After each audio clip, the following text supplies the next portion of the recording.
Secret Invasion is getting better and better. Episode number 3 of Secret Invasion was perhaps the most engaging one of the all three. The first two episodes did feel a bit slow, especially the second one, but not this one for me. This episode was very focused on Nick. Fury, because no one calls him Nick apparently. I apologize, I'm not a Skrull. So as I said, this episode was heavily focused on Fury and his relationships. His relationship with his wife, and his relationship with Talos. We learned what happened between Fury and his wife when he was gone, first in the blip and after when he went to save her. And now Fury has doubts whether his wife is with Gravik, with his resistance, or is she still the normal Skrull. Fury's relationship with Talos was probably the highlight for me of the episode. Two scenes in particular, the one at the restaurant and the one in the car. Now both these scenes made Fury realize that what he did till now, what he is doing now, and what he will do in the future. He can't do it alone. And also we got to know how our invincible Nick Fury was able to pull off what he did over the years and how it was possible. It was all possible because of Skrulls. Now let's talk a bit about Gravik. You remember in the first episode, in the review of the first episode, I said Gravik looks to be 10 steps ahead of Fury. He proved that right, didn't he? He found out who was feeding information to Talos. He found out the double agent, Gaia.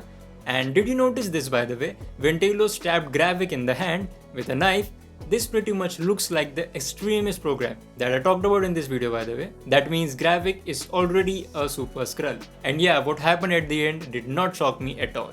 The death of Gaia. Well, as the nature of the show is, we could say she might not be dead after all. Now talking about the grand plan of Gravik, so basically his plan is to make humans fight between themselves, and when they are at their most vulnerable, just snoop in and end everyone. Now of course at this time everyone will be a super Skrull. So that's the grand plan, but this is where Talos steps in and says, I'm gonna rat you out, buddy. I'm gonna tell the humans what you are doing, and the humans are at their best when they fight a common enemy. Now that line from Talos, that was essentially a very strong statement, and that could actually make Gravik realize that his plan actually lacks pillars and he might change it.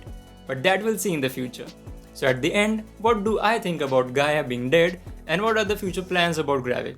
Well, I would like to believe that Gaia isn't dead, because this episode was the first one in which they show really what Gaia is. They show Gaia's reality, and also the fact that she is very important to Gravik as a bargaining tool against Talos.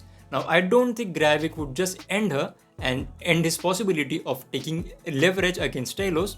Now talking about Gravik's future plans, I think he would go rogue. That's a good possibility, but still I don't want to comment on that.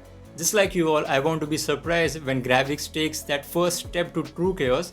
Well, that's where the fun actually lies. So overall, this was probably the best episode, as I said earlier as well. Now tell me in the comments what you thought about the episode, and as always, thank you so much for watching.